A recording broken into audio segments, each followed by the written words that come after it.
March Madness is here for high school basketball. The state tournaments are ready to crown champions in the next 2 weeks. Fox 12's Nick Krupke has a look at round 2 for the 6A boys.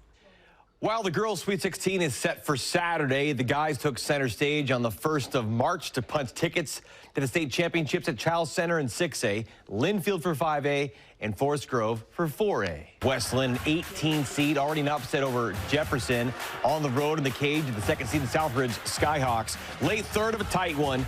Keenan Reckcamp, a junior, amped all the way up. You know what he likes to do? Well, Keenan likes to play beat the clock. If you're going to do it, you're going to do it from way deep. That's about mid-near court. Not at 55 into the final period.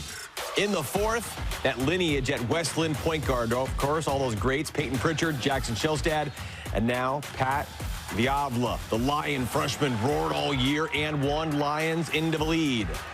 Reckcamp, though, could not be contained from deep. That's beyond NBA range again. The dance party in Beaverton to the Bluff in the Rose City. The Skyhawks soar to state, storm that floor, 72-67. The Elite Eight begins Wednesday afternoon at the University of Portland. The Metro League rivals meeting in the dam of BHS. 23rd seeded Wildcats upset number 10 Oregon City to face number 7, those Beavs. The two split the regular season series with Bucky. Both sides, 8 seniors each. Experience pays. You can also be a freshman and you wouldn't even know it. Ahmed Abalo, the lefty from downtown, ripped court on that one. Beaverton's a construction zone these days. How about this one? Chance Winter, hard hat lunch pail. A senior commit going to the College of Idaho had liftoff there, hang on the monkey bars at recess. Always fun to play with a buddy, too. Fellow Metro League first teamer, Max Elmgren, the alley. Winter, the oop. Meat and potatoes. They're hungry for more. Bucky bites in a big way, 71-38. Number 2 Southridge awaits in the Purple Palace. That'll be the 8:15 game on Wednesday night. How about the Pacific Conference champs from Hillsboro's Liberty High, a 6th seed in the home nest, a place the Falcons hadn't lost all season.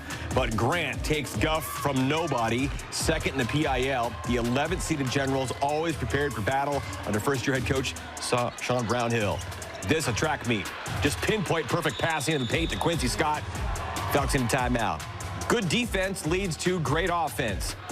Makai Muhammad, the swipe and the handles all the way down the other side of the floor. Just got to pull up and take that jumper in the key. The lead grew for Grant to double figures rather quickly. And you share the wealth, you spread the love. That's what the kids from Northeast Portland are all about here. Scott with the finish on the textbook touch passing. How about that? And then it's Varick Harges, pure as it gets to close the quarter. A swish at the horn. 28-9 Grant after one, 69-47 in the end. Buckle up. It'll be all PIL in the quarterfinals as Grant meets number 3 Roosevelt at State Wednesday at 6:30. How about night gym of Jesuit High? Kind of the Boston Garden of Metro League home games. Banners for days. Gene Potter's Crusaders, an 8th seed hosting number 9 South Medford, champs out of the Southwest Conference. Boy, Jesuit easily handled South Eugene round 1. The fun just getting started. Isaac Bongan, a bucket, 6'2" freshman working inside, outside. Boy, Bongan, a berserker from deep. The Panthers needed a timeout too. No fear in the 9th grader who notched 21. Not enough time out of that timeout to cool the home team though. Pat Kilfoyle, a junior with the urge to compete, puts on a show every time out there. Kilfoyle wraps him from deep, saves some for later. He had 21-2. Crusaders advance back to the state tourney, 60-47.